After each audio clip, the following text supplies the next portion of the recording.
There's a lot of things today which people are saying Islam needs to change its opinion on.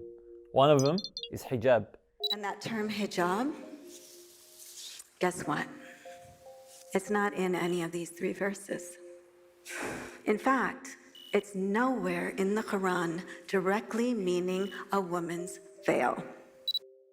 So with regards to the hijab, like we always say, our source is the Quran and Sunnah. If we go back to the Quran, we find that the Quran is very specific. A lot of people like to make the argument that it's vague. These verses were left intentionally vague. But with regards to the hijab, it's specific. And what it says about the hijab is that the female should place her khimar, which is a head covering. According to every Arabic dictionary, it's a head covering. And initially the Arabs at that time, they would allow the tail of that scarf, that khimar, the head covering, to go onto their back, and they would leave their chest exposed.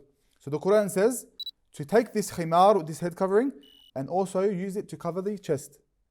So based upon this verse, we understand that the head must be covered and the chest must be covered.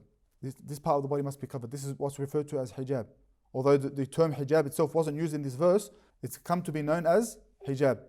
People might say that the hijab is attached to modesty, and modesty is understood differently today than it was then. That was the cultural norm then, and now it's a different cultural norm now.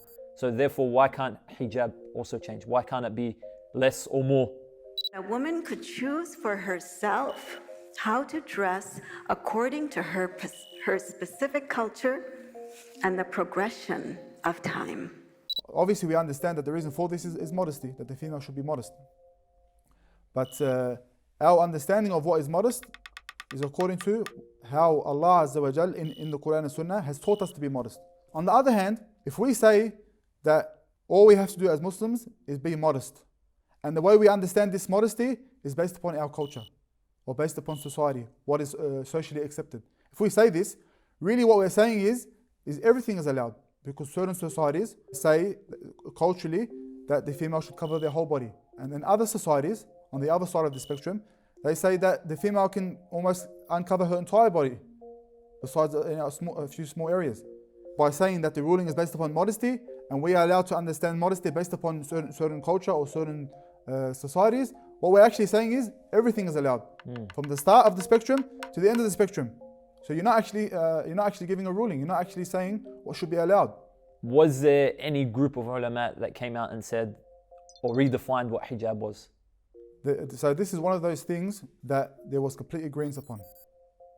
At the very least, that the female should cover her head and her chest as well as the rest of her body, and exposing her face and hands, and some said the feet.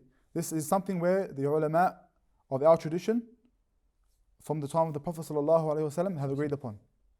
So it's actually quite bemusing that we have certain people in our times who come along and say that all of these ulama got it wrong. Is that something which is realistic? Thousands upon thousands of ulama, experts, have got it wrong, and now just by sheer coincidence, few Muslims have come along and said, now I've got the correct understanding. While every single other scholar, hundreds of thousands of scholars, got it wrong.